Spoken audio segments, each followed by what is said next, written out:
1, 2, 3, 4. Chant down Babylon kingdom, team make me chant down Vatican now.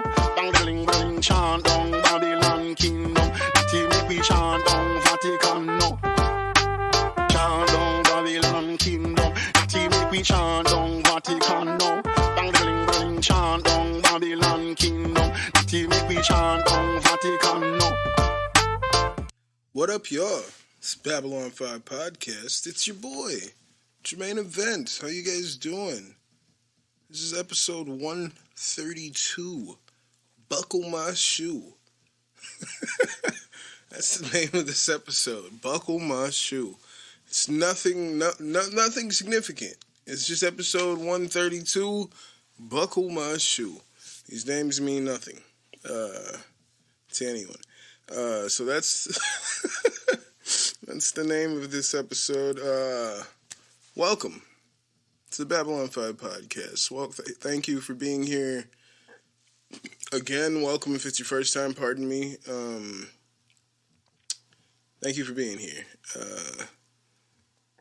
As I said, it's episode 132. We're going to talk about part 2 of the Jeen-Yuhs documentary, Kanye West documentary on Netflix.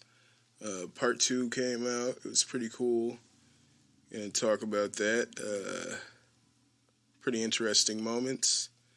Going to talk about UFC Vegas 49, headlined by Islam Makhachev versus Bobby Green. We are going to talk about UFC 272, of course. We're going to talk about UFC 272, headlined by rank number 1, Colby Covington versus rank number 6, Jorge Masvidal.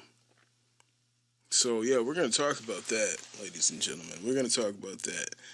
But as I said, well, I don't know if I said actually, but I hope your week has been phenomenal. You know, how your week been? I hope your week has been phenomenal. If it hasn't, I hope this following week is going to be great for you. I hope it's going to be 10 times better than the last. You know what I'm saying? And I hope it just gets perpetually better for you all. This is the Babylon 5 Podcast, man. Welcome. If you guys want to follow the podcast on Instagram and Twitter, it's at Babylon 5 Pod. You can follow my personal account at my name's Jermaine. You can email this podcast at babylon5podcast@gmail.com. You can hit that like button anywhere you're listening to this podcast. I appreciate it very much. Thank you so thank you kindly. If you guys are on Twitch, you know, go ahead and follow your boy, twitch.tv/Babylon5. You guys can cop some merchandise. Go to teespring.com/store/BOFpod-shop.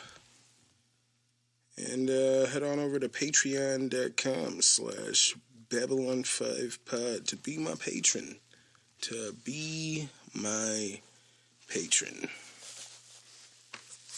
I don't know why. It's like I've done this every week.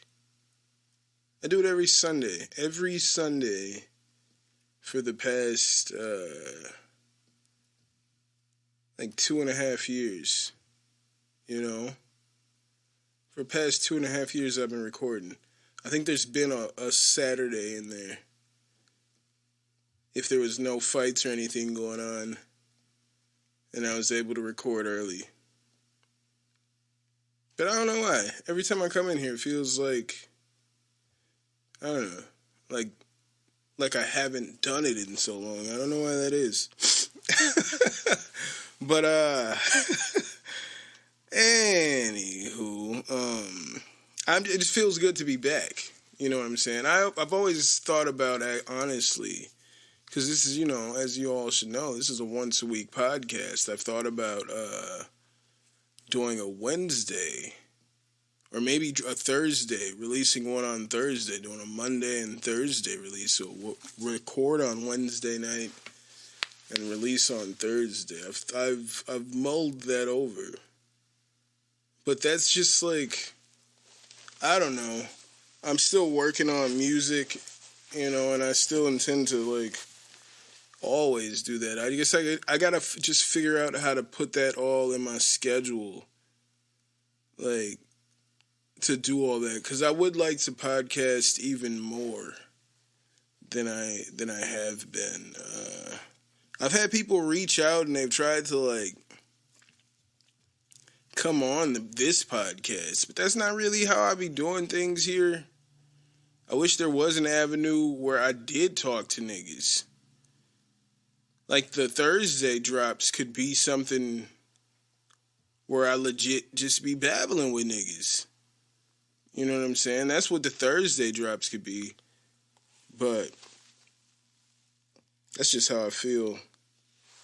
That's what the Thursday drops could be. That's just an idea, I guess, at this point. Oh, shit. Now that I realized, I didn't put my light on. I'm looking at myself in the camera, and it keeps losing focus of my black ass. Keeps losing focus in my black ass. And I was like, why is that? Because it's dark as fuck in here.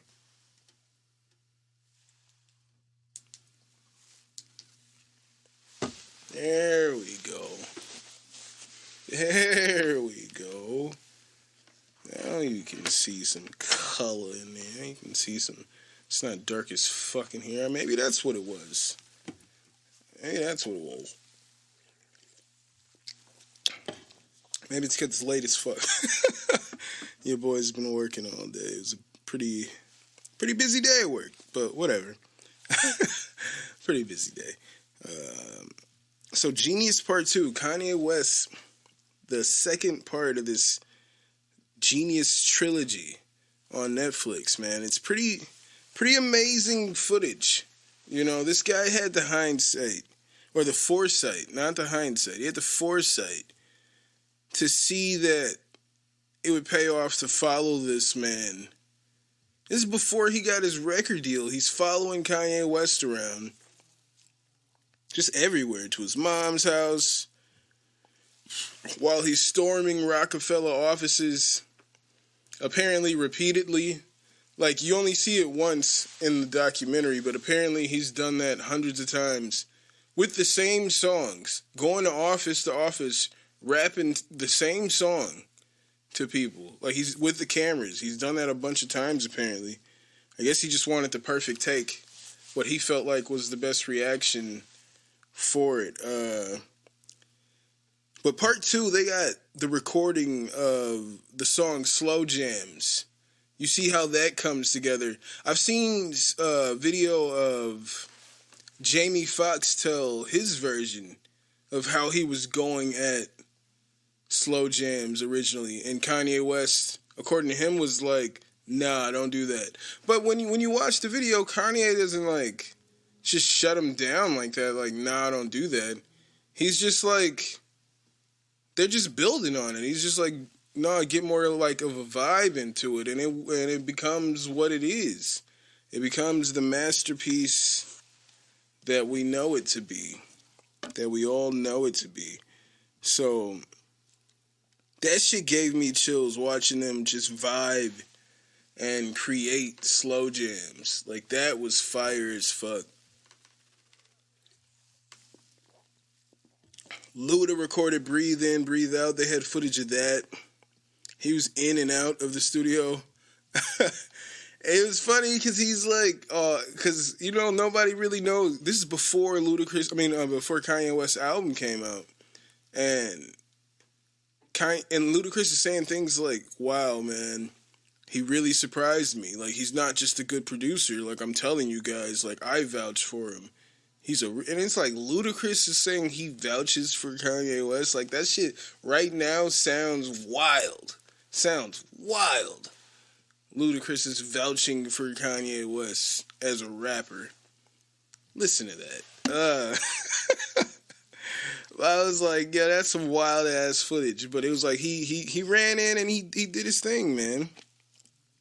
Shout out to Ludacris for doing it. I felt a way, as I said, about how the energy that Scarface came in there with.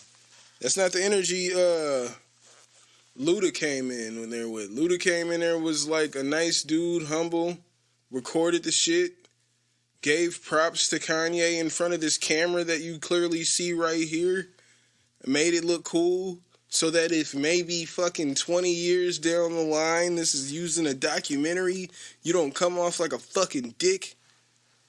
If y'all ever seen the movie Hustle and Flow, the character that Ludacris plays in Hustle and Flow, that's who fucking Scarface was in the first episode of Genius. That energy. But Ludacris in real life was the nice guy. Was like, oh, look at this camera. He's a real good rapper, and he shocked me. You can, and that's Ludacris vouching for that. That's when Ludacris was at the top, was on the top of the rap game. You know what I'm saying? And he said that in the fucking camera that's there to record the person you're being paid to record this song with. Fucking, I just didn't understand that whole Scarface energy. But Luda was there. That was cool. They showed the recording of Breathe In, Breathe Out. Pharrell. He's in the studio with Pharrell, man. You guys know Pharrell. Like, my idols are Pharrell, Kanye, Jamie Foxx, nigga.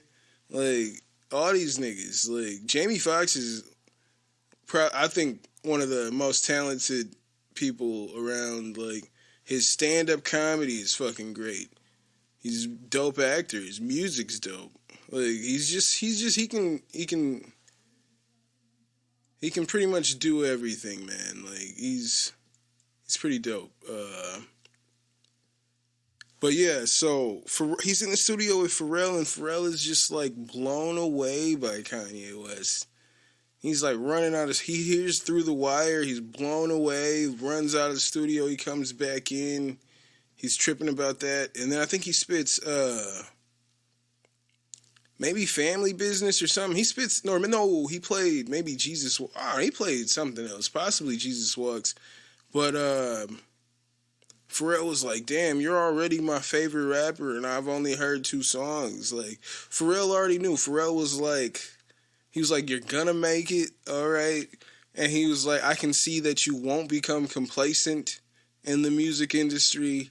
Like, Pharrell saw it, just like Homeboy, and I think in part 1, that wanted to get Rawkus Records to sign Kanye West. Rawkus Records is the same label that had, like, Mos Def, Talib Kweli, fucking Big L, like, fucking a lot of hip-hop legends, like, that went platinum back in the day.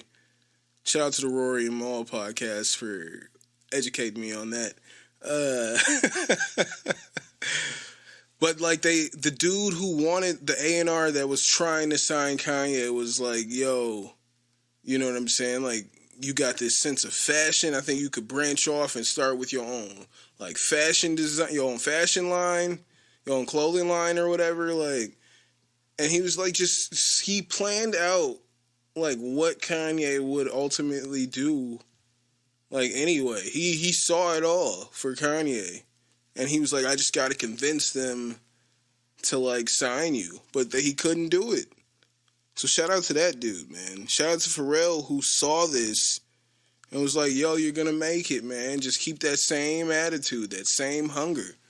That's all Pharrell's saying. He's like, yo, I only heard 2 songs and you're going to make it. Like, that's what I was saying to my wife. Like, I don't understand how it took so long for people to hear that shit. Because I'm hearing some songs that, like, aren't all the way to where, like, polished to where I've heard them, but as I'm hearing them, there's some that are, and they're fire, and people are still just like, whatever, and I'm like, I cannot believe this. Me on first listen, I'm like, this is crazy. He was my favorite rapper instantly. Pharrell hears it, and he's like, damn, you're my favorite rapper already. Like, damn, like, shout out to that, man. D-Ray Davis did the fucking intro for College Dropout, nigga. I've thought this whole time, I thought that was Bernie Mac. He was like, you knew I was gonna see you again. Knew I was gonna see you again. You always carrying that little book bag around. Goddamn 4th grader. Like, I thought that was Bernie Mac this entire time. That was fucking D-Ray Davis. I knew he did the broke skits on late registration. That's his voice, you know, when he does that.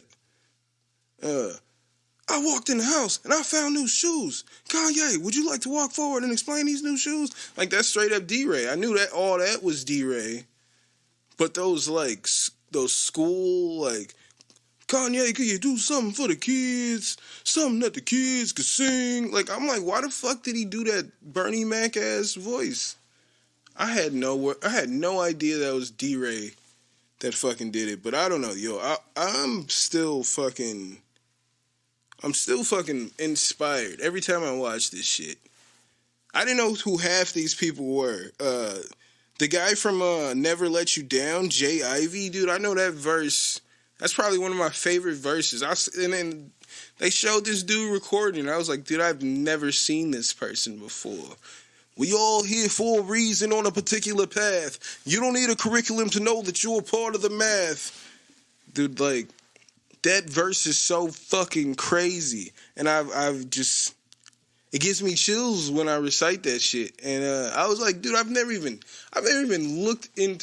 seen this person's name before. I don't think it's credited. I'm certain that it's not credited. So I was like, who is this guy? I always imagined that he would be like some reverend, like Loaded Lux was, how he was trying to be the whole reverend look when he was in that battle with Calico. Like, that's pretty much what I imagined Jay Ivy must have looked like. I didn't know, I had never heard the name Jay Ivy before, who this person was. I just knew that verse was fucking flames. All right? And I'm so glad they put that in there. Everybody must share the same sentiment, because why else would you put that scene in that fucking documentary? Everybody must have been like, who the fuck is this Jay? Who the fuck is the person that spits the verse on Never Let You Down? Like he's on there fucking shining on a song with Kanye West and Jay-Z, and like nobody knows who this person is. That's crazy. This is the first time I've ever seen this person. And in his verse, he's got the best verse on Never Let You Down. That's wild. This fucking documentary is crazy. You know what's funny? They had a Kanye West, he was doing a viewing for Through the Wire. They just made the Through the Wire video. He paid for the whole thing. He's sitting in his house or he's sitting, I think it might be his house or wherever they're doing the viewing. He's in there and he's giving this speech, right? He's going off about how the Rockefeller did not pay for anything since they signed him. They haven't given him any attention. Like, they haven't really focused on him at all. And he paid for everything out of his pocket. And as he's saying this, like, I think someone knocks on the door or some shit, or the door opens up, and it's like Dame Dash and all the Rockefeller niggas. They all come in. And I'm like, oh shit, they here. They're here. And they come in, Kanye shakes up with him, and then I was like, damn, I guess he can't continue that speech. But Kanye continues the speech. He continues to explain that he did everything on his own because Rockefeller had not supported him. He says all this while Dame and everybody are there. And I was like, damn, fuck yes, Kanye. If anything, that was nobody would have had I don't know a lot of people who would have had the balls to continue that fucking statement, to continue that fucking speech he was giving.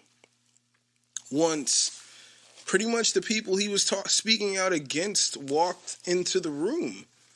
Once Dame Dash, your boss, just walked in and you were just going in about, they not fucking with me like that. Dame ain't fucking with me like that.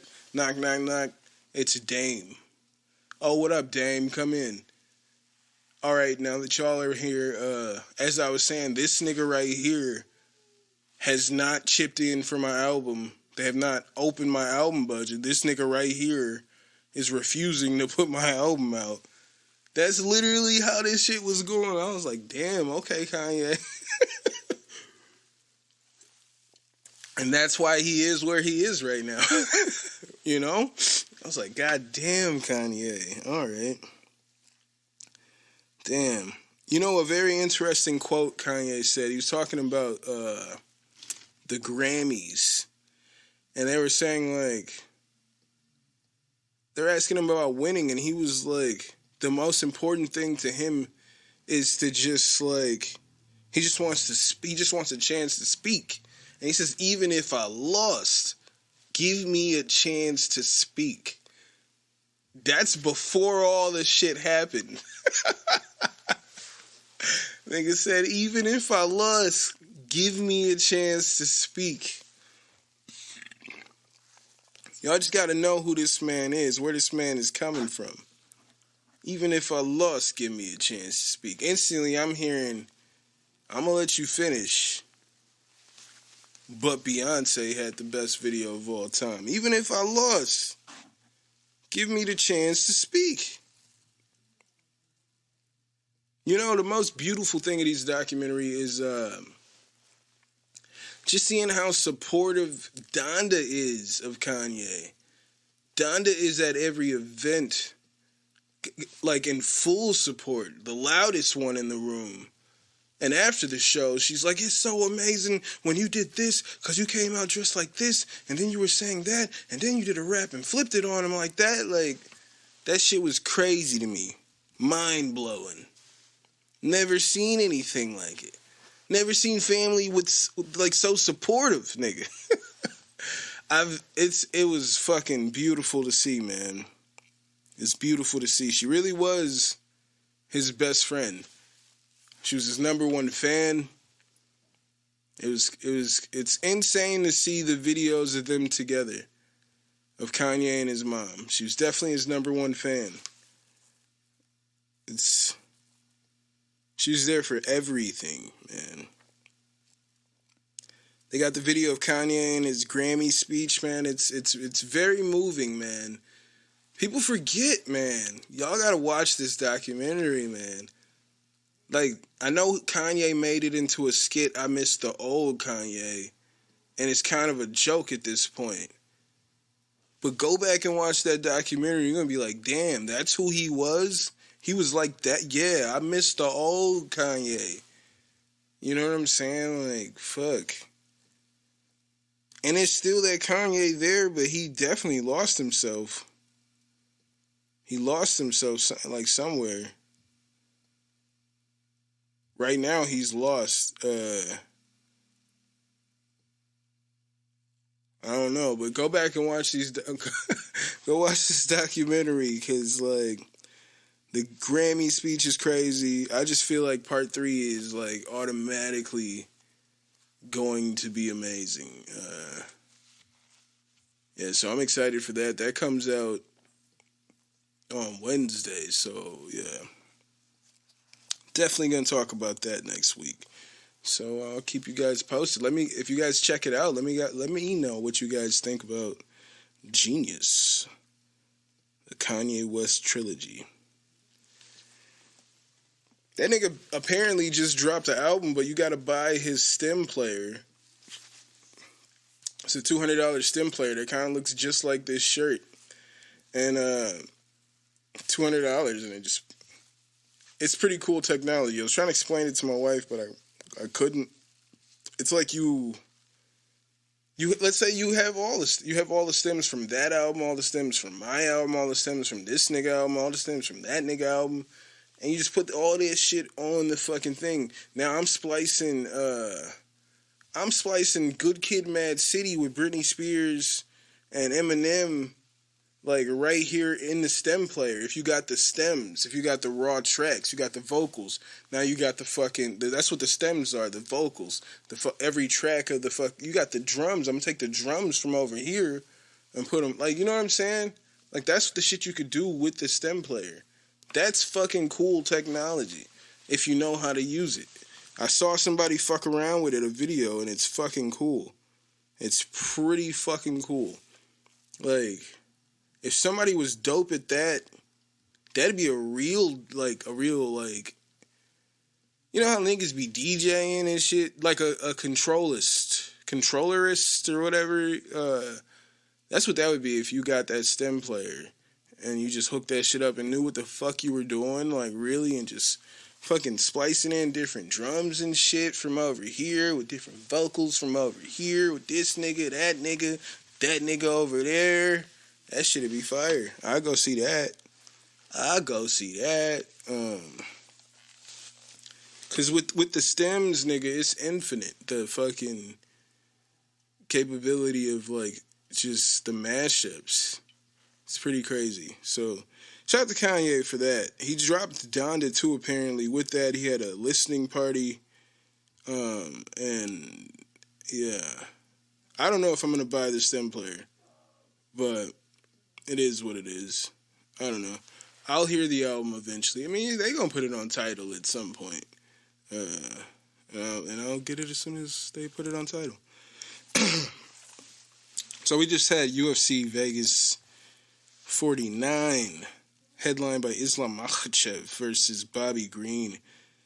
And as you guys know, I was rooting for my boy Bobby Green, and as I was on MMA Twitter, I could see that pretty much most of the MMA community was also behind Bobby Green on Saturday night, and that fight did not go longer than one round. Bobby Green was dominated.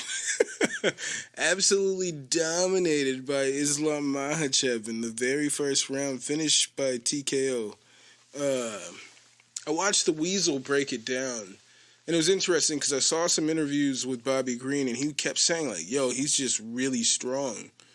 And in the Weasel's breakdown, the Weasel was like, yo, something must have happened after the first time they clinched. Because when the fight started, Bobby Green was putting the pressure on Islam. He was backing him up.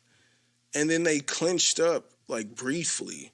And he was like, after they clinched up that first time, Bobby, like, tried to keep his distance. He was no longer trying to pressure Islam Makhachev. And it was because, like, Islam's strong as shit. He felt that clinch and was like, yo, I'm not letting him grab me anymore.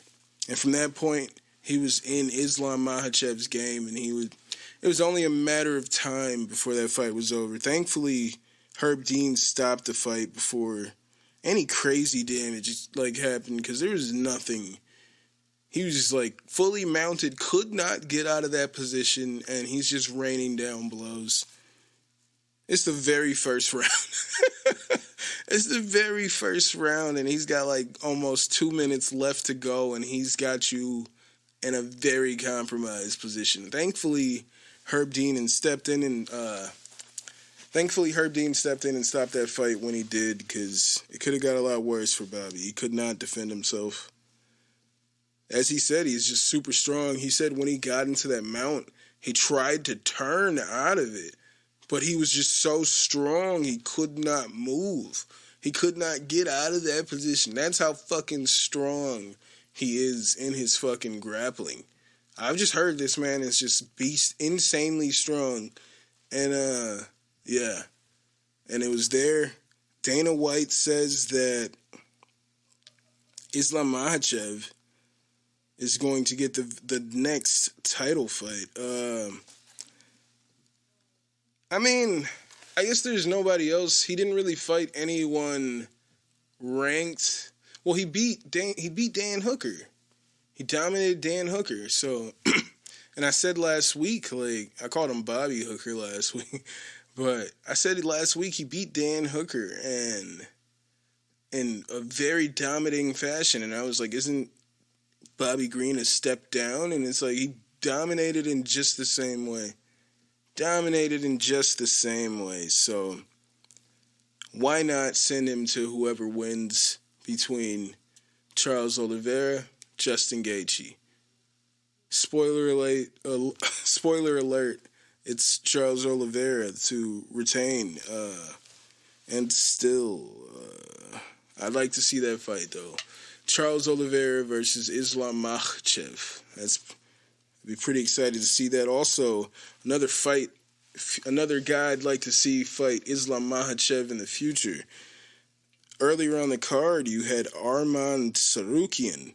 My nigga, as I said, Arman Tsarukyan. What did I say? Arman Sarukian, Arman Sarukian. Yes, there we go. Arman Sarukian, the Arman Sarukian chant. Shout out to my boy Arman Sarukian. As I said to you guys, the toughest challenges that I see for Charles Oliveira at 155 were Islam Makhachev and Arman Sarukian. Arman Sarukian versus Joel Alvarez. Arman Sarukian fucking dominates Joel Alvarez. I thought this was going to be a little bit of a war. I guess not. I guess absolutely not. And I watched the Weasel's breakdown. Shout out to the Weasel for his fantastic breakdowns. He does them immediately, dude. Get some sleep. And like fucking, he shows how pretty much Arman Sarukian does pretty much the same tactics to get him down. Tricks Joel with, like, he attacks the top with a, like, fucking just bullshit blow to get him to go high, and then he double legs. He does the double leg and fucking just works his game from there. But Arman Sarukian is just like a beast on the ground. He was just destroyed him with these elbows, just cut him open nasty. The fight could have been stopped after one, but they let it go, and then immediately Arman busted him open again, got him down, and was fucking him up. Just fucking him up. Shout out to Arman Sarukian. Nigga tweeted a video of him finishing Joel Alvarez and was like, I'm not playing. Nigga, no, you not playing.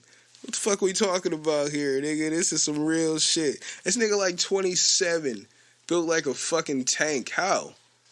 And niggas ain't on no steroids. That nigga look like he a 40-year-old man. All right? He look like a 40-year-old man. But as I'm saying, he's a beast. He's 26, 27. He's a beast. And he just dominated Joel Alvarez. I'd love to see him fight anybody, man. I see people talking about Gregor Gillespie. Gregor Gillespie, that'd be cool. I'm not really sure who's up there. Give him fucking Dustin Poirier. I'd like to see him fight Dustin Poirier. Why not? Give him Dustin fucking Poirier. Give him Tony Ferguson. I'd like to see that. Give him Tony Ferguson. That's the fight I'd love to see. Arman Sarukian versus Tony Ferguson. How about they book Tony Ferguson versus Michael Chandler, and something happens to Chandler, and boom, in steps Arman Sarukian, nigga. That's what I want. So shout out to Arman Sarukian. He just destroyed Joel Alvarez. Just walked through this nigga. So shout out to Arman Sarukian.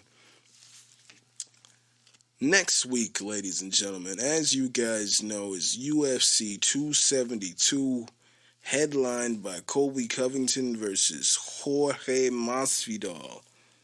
And as you guys may know, your boy will be in the building, ladies and gentlemen. I'll be there in Las Vegas, live in the T-Mobile Arena when it all goes down to see Colby Covington. What was the last show I saw? What was the last fight I saw? It was live at the T-Mobile Arena. Kamaru Usman defended his belt against Colby Covington. I'm a big Colby Covington fan, and I will be there in my cheap suit and Colby Covington shirt. I'm going to let you know the attire. I wore cheap suitish attire. Oh, yeah, I wore basically, the shirt, and then I was wearing my Ralph Nader shirt. I'm a Nader guy. I was wearing my Ralph Nader shirt. And this year, we're going full Colby Chaos Covington. I don't know. We'll see. We'll see how I feel about it when I get there. I don't know. I'm actually on the fence about it. I might not even go, nigga. I'm sitting there, nigga. All right, I'm gonna be real with you, niggas. So I booked a hotel, thinking it was sweet, my nigga, and I don't know, man. a big rule of thumb for me that I try to always remind myself is you get what you pay for, my nigga. You get what you pay for. So I was like, let me just get a cheap ass hotel in like old Vegas. You know what I'm saying? And it was like, and the website was like, hey nigga, this the oldest fucking hotel in Las Vegas. And I was like, okay, I'll take that one. But as I'm getting closer to the date, nigga, next week, I'm like, nigga, I don't know if I want to be in the oldest hotel in Las Vegas. I don't know. Part of me feels like I don't want to be in the oldest hotel in Las Vegas. And there was one thing, though, that came to my attention when I was just, like, skimming through looking at other hotels possibly closer to T-Mobile Arena. I was looking at some shit, and I'm like, motherfuckers were like refrigerator available for additional price. And I was like, what the fuck? Why would they even mention that? Why would they even mention it? So I'm like, that's weird. And I go check my reservation, and it turns out, nigga, none of those rooms came with a fridge, my nigga. They don't come with a lot of shit. Most of this shit make you pay extra for Wi-Fi, nigga. I was like, nigga. So I was like, I'm not going to stay in old Vegas in the oldest hotel. And I gotta like, what y'all niggas want me to do? Order fucking room service, nigga, if I want to eat or fucking venture out, nigga. I'm probably gonna venture out and grab some shit, but like, let me throw something in the fridge, like leftovers, nigga. What are we talking about? Like, well, I gotta do something. I gotta buy more food in the morning. What are we talking about? I'm like trying to get some apples and bananas, niggas. I like to eat ass and vagina. I like to poke it in your hole. Anyway. Oh, that's the version. It's the version you guys hadn't heard yet, because I'm a virgin. Yeah, so I canceled that reservation because I was like, yo, if it's gonna be kind of old and shady, I'm just listening to what niggas is saying. I'm looking at the reviews. I mean, I kind of this is how I usually do with reviews. I see the 5-star reviews, and I'm like, miss me with that, nigga. And I go straight to the 1-star reviews, because how often is niggas like, ooh, that was a cool stay, let me go online and make sure I leave a review on that shit? Nigga, never. So I'm like, miss me with that propaganda, and I go straight to the 1-star reviews, because ain't nobody fucking paying nobody to fucking, well, maybe they might on from another hotel, but then if they're doing it, it's working. Because I go straight to the 1-star fucking complaints, the reviews, and I try to see what they're saying and how those complaints apply to my life. I seen one nigga gave a hotel a bad review because the third-party booking website he booked through gave him wrong information about the parking situation. I'm like, nigga, why you on here getting, you know what I'm saying? you giving you bringing the rating down on the business, on this other business, because of what you're saying happened via third party. So, but I'm more so concerned with the lower ratings. Why were they upset? A lot of the fucking, the nicer hotels on the strip, I don't know, man. it's like you get what you pay for. Because there's like some cheaper places kind of on the strip, but then everybody would be like, niggas, it's the most shadiest area ever, but it's like pretty cheap. And that's like what comes with shady areas, is pretty cheap. And it's like, to stay on the strip, it's like, yeah, you can stay on the strip for like $1,000, my nigga. And if you want a fridge, that's $1,500. Oh, and you said Wi-Fi, nigga? Wi-Fi?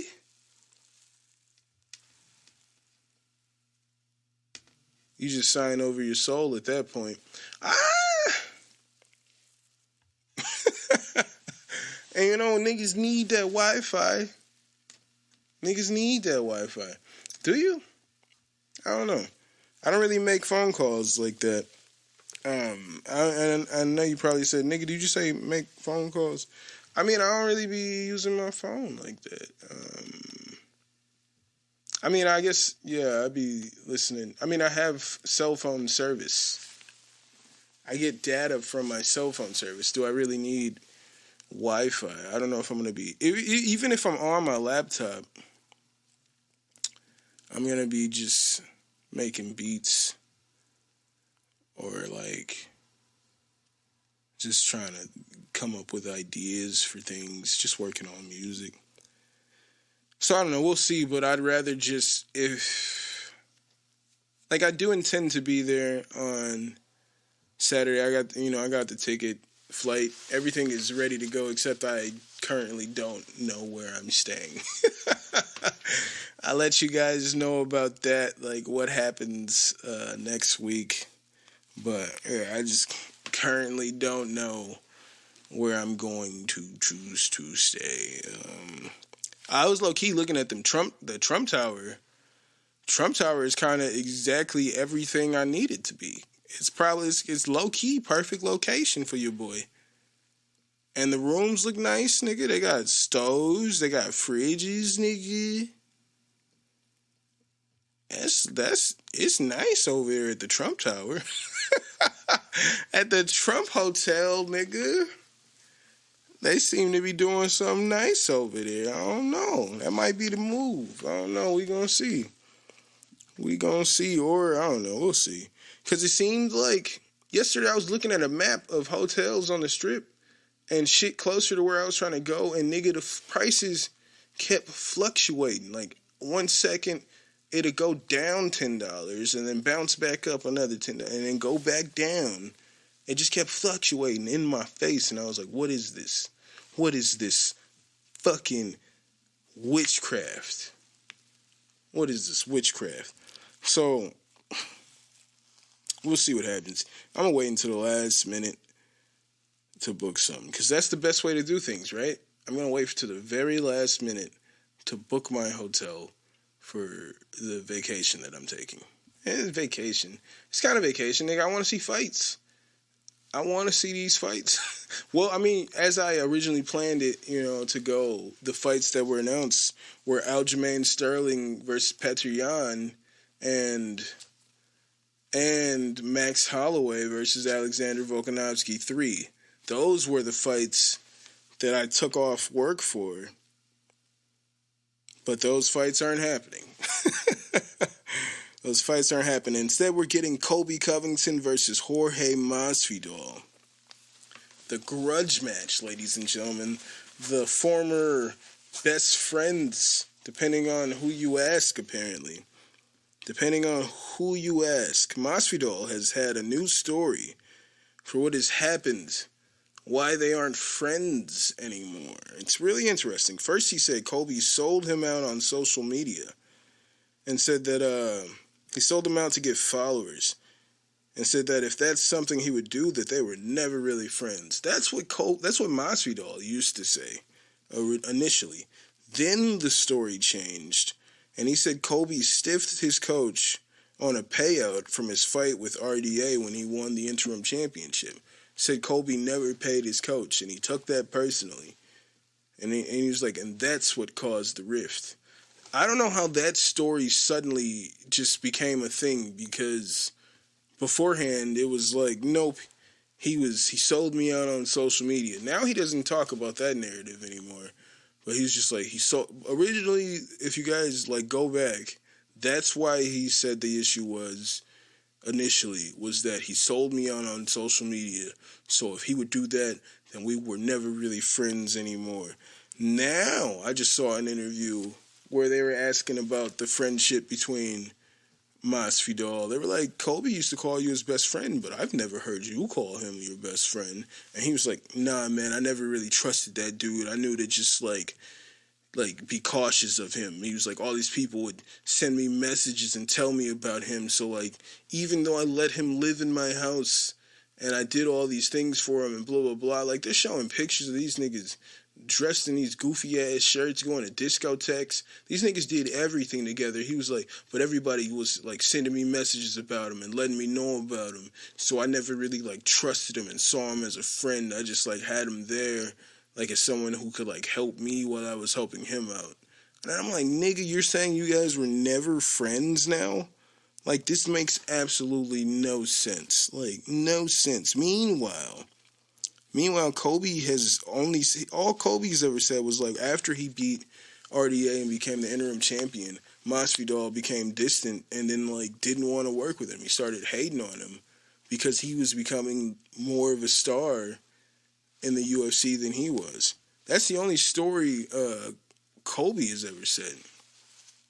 Kobe would bring up like, yo, you're trying to fight. He's trying to fight me in the gym. Like all of a sudden he's got beef with me in the gym. And it's like, that's what's really weird to me is like he was saying Masvidal was trying to fight him at the gym. But if like Masvidal, you know what I'm saying? Like if Kobe somehow stiffed the coach at the gym, why are they letting Kobe still train there? That's what's weird to me.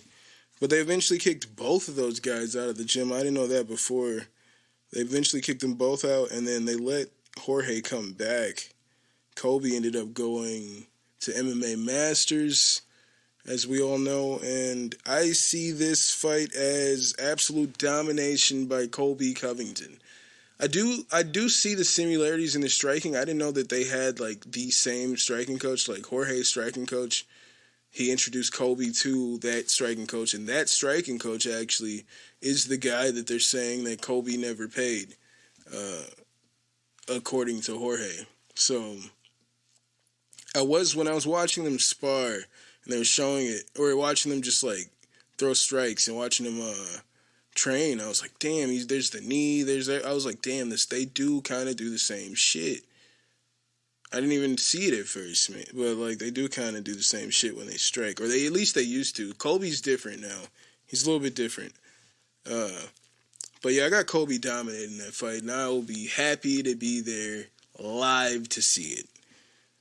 You got, in the co-main event, 5 rounds, Rafael Dos Anjos versus Rafael Fiziev, man. I think that's going to be a fucking banger.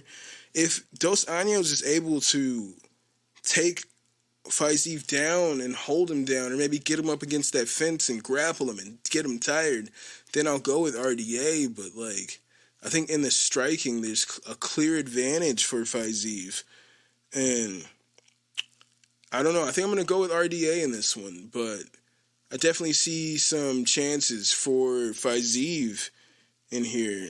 It's gonna be a great fight. I'm happy it's 5 rounds. I can't wait to see that.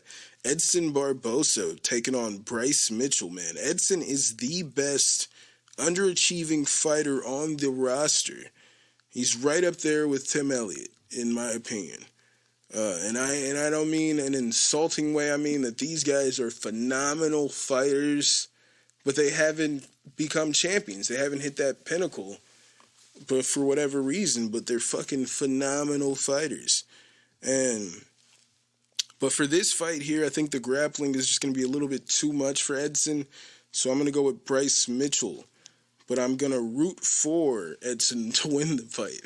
But my pick is officially Bryce Mitchell. Kevin Holland's taking on Alex Cowboy Oliveira at welterweight. His welterweight debut in the UFC. I think I think Oliveira is on his way out. I think Cowboy Oliveira is on his way out. It looked like he was going to retire after his last fight. He was like crying and shit, like real dramatic. I thought he was on his way out, but he did not retire. He's here to fight Kevin Holland. I think grappling should definitely be in his game plan. But I'm going to go with Kevin Holland to win this fight. First fight on the main card is going to be Sergey Spivak versus Greg Hardy, man. I'm a big fan of both fighters, and I would love to see Greg Hardy get the win here. Honestly, love it. But I think Spivak is a very talented fighter, and I think he's going to beat the shit out of Greg Hardy. Like, I would love it if Greg Hardy could shock the world and like knock Spivak out, win this fight somehow. But I think Spivak is going to beat the shit out of fucking Greg Hardy. Like, Greg Hardy is somebody who's learning this shit and should not be in the UFC right now, but he is here, and Spivak is a monster, and he's going to beat the fuck out of Greg Hardy. That's my pick for that fight. Jalen Turner versus Jamie Mullarkey. I'm going with Mullarkey, man. I think he's just faced better. He's beaten better talent. But I think Turner is good. He's got those submission victories. I think he's good. He's got this. He's got the skills. But I think Mullarkey is just going to be too tall of an ask for him at this point. I'm going with Jamie Mullarkey in that fight, but I'm rooting for Turner. All right, Marina Rodriguez.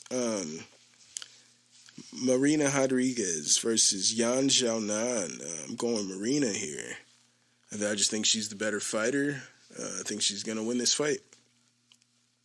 Nikolai, I'm not sure how to pronounce this last name, Negumerenu versus Kennedy Nzechukwu. Now, yeah, it's like, oh, how do you know Nzechukwu? But Negumerenu, I just never seen that name. Nikolai Negumerenu. It's just not familiar to me. Though I should have seen it like very recently. He's not fought that long ago. But I'm gonna go with Nikolai in here. Kennedy kind of does this Homer Simpson shit where he just lets the fucking people. He just kind of puts up a shell and lets people try to. Like, he tries to let the opponent punch themselves out is what it looks like. And then once they get tired, then he tries to fight back. But, like, I don't know, man. I think, like, Nikolai is going to be able to put him away. All right? That Homer Simpson shit is not going to work in here, I don't feel. So I'm rolling with Nikolai. You got Marina Moroz versus Maria Agapova. You guys know I'm going with Agapova. I love a good hype train. Going with Agapova. You got Brian Kelleher versus Umar Nurmagomedov. Nurmagomedov is the cousin of Khabib Nurmagomedov, right? From Dagestan, little territory of Russia. The opponent, Brian Kelleher, has announced that he is going to walk to the octagon with the Ukrainian flag. And at first, when I heard that, I was like, fuck yeah, that's pretty cool. But then then I thought, I didn't know that he was fighting a fighter from Dagestan. I didn't know he was fighting Umar Nurmagomedov at the time. And then I look into it, and a lot of fighters feel like he's just doing this right now as a way to just bring attention to himself. Like, they're saying, like, he knows nothing about what's going on. It has nothing to do with him. And, yeah, like, It's kind of a bad look. I'm not sure he should be doing. I'm not sure he should be the one. You got Lomachenko, you got Vasily Lomachenko from Ukraine, who is there. He fucking is joined the defense battalion. All these, like, it's crazy, man. Why don't you go do that, Kelleher? Why don't you go do that? But you don't have any chips in this. You know what I'm saying? So you're fighting a fucking person who lives out in the middle of this whole situation. You know what I'm saying? You're fighting. It's a weird thing. So I'm going with regardless of the whole situation, I'm going with Umar Nurmagomedov to win this fight. Speaking of incredible underachievers, you got Tim Elliott on the card taking on Tagir Ulanbekov. And I'm going with Ulanbekov in this fight. Gotta go with Tagir. And then you got Jessica Ai taking on Manan Firot. And I'm going with Firot. As I said, I love a great hype train. I think if Firot wins this fight, she's like 1 or 2 fights away from like a title shot. Like, if you beat Jessica Ai, like, the divisions are pretty thin. If you beat Jessica Ai, you're about 1 or 2 away from title shot. You got Devontae Smith taking on Ludovic Klein. I'm rolling with Smith in this one. And the very first fight of the night is Dustin Jacoby taking on Michael Oleksiejczuk.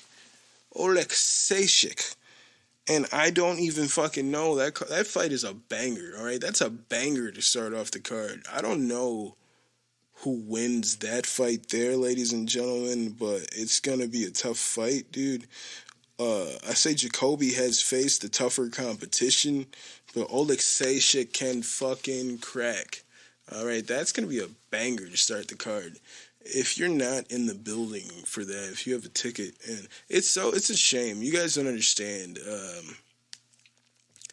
Maybe I can post some shit in my story on Instagram when I'm there, but people pretty much don't come to the fights until like the main card. I'm there from the beginning, and it's usually just me and like 5 other people until the last 5 fights of the fucking night. It's crazy.